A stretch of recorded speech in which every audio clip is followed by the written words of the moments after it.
క్రైస్తవుల ఇళ్లలో కూడా రోగాలు వస్తాయి, నొప్పులు వస్తాయి, గొడవలైతే, కోర్టు కేసులైతే, పోలీస్ కేసులైతే, చచ్చిపోతారు, అప్పులైతే ఆగమాగమవుతారు.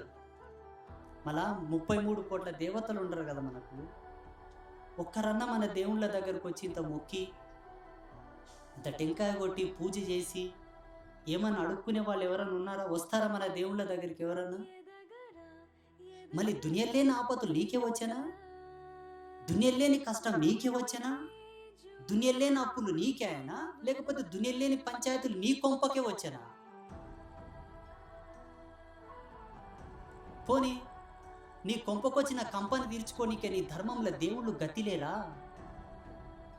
భవిష్యత్తునే చెప్పినటువంటి బ్రహ్మంగారి కన్నా గొప్పవాడు ఏ ధర్మంలో ఉన్నాడో నాకు వచ్చి చూపెట్టండి మీకు దమ్ముంటే.